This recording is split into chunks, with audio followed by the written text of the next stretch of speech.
Alright, let's go! For today's video, magluluto tayo ng siniganggang. Yung kahit wala kang jowa, kikiligin ka. At yung gulay kakaiba, watercress. Alright. Taob na naman kaldero dito, boy! Una sa lahat, first of all, after ma-prepare yung ingredients, maggigisa na tayo ng sibuyas. Hinati ko lang in 4 parts. After ng mga sibuyas, yung mga kamatis naman. Yung sobrang red na kamatis para mas maraming juice na mailabas. Yung katas niyan ang magpapasarap sa ating sinigang. Naglagay na rin ako ng patis, saka ako dinurog yung mga kamatis. Ito ang sikreto sa masarap na sinigang. Yung lasang-lasa mo yung flavor ng kamatis. Alright. Kita nyo yan, ang ganda ng kulay. Amoy na amoy ang aroma. Inagay na rin pala natin yung baboy. Karne ng baboy pala. Kasi isasama na natin sa gisa. Add lang ng konting pepper, saka imekos-mekos mo yan, insan. Para magsama-sama na yung mga flavors niyan. Ma-absorb nung karne. Gigisa natin ng 8 to 10 minutes. Sobrang nasarap yan. Alright.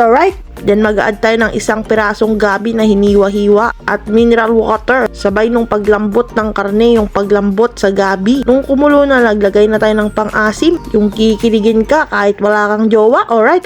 Napakasarap ng humigop ng mainit na sabaw. Pinakuluan nga lang natin ng another 20 minutes. At nung malambot na yung mga gabi, dinurog-durog lang natin kasi yan ang magpapalapot sa ating sabaw. Alright.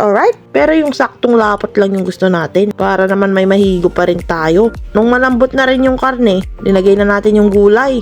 Una yung okra, sumunod yung kangkong chips original by Josh Moica. At meron pala tayong ilalagay na special gulay for today's video. Makikita mo lang sa Baguio. Hindi ko nga alam bakit walang ganito sa La Union at sa ibang lugar. Pero napakasarap ng gulay na to, parang kangkong. Pag pumunta kayo ng Baguio, bumili kayo ng ganito, napakasarap. Watercress. Comment down kung may ibang tawag kayo sa gulay na to. Alright.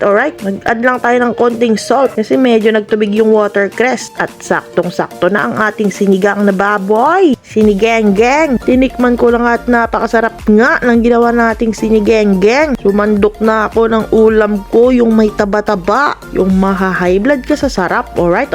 Sabaw pa lang yan, ulam na mga kapulutan. Pero don't forget the gulay. Okra, kangkong at watercress. Sabayan pa lang patis na may sili. Mapapa-extra rice ka talaga. Nagsimula na nga si pulutan ng ina mo mga kapulutan. Kailangan ko kasi ng lakas bago uminom mamayang gabi. Kumain muna tayo ng maraming kanin. Pwede rin pala to pang hangover. Or pwede ko rin kaya tong pulutan mamaya. Kung may iwan. Alright. Shout out pala sa mga taga Ilocos, taga Pangasinan, taga Baguio, taga Mindanao, at outside Philippines, California, Canada, at UAE. Sana marami pang lugar ang mapuntahan ng mga videos natin. Thank you sa solid na suporta at sa panonood. Kung may hindi ako nabanggit na lugar, pa-comment naman para ma-shoutout ko kayo sa next video. Alright.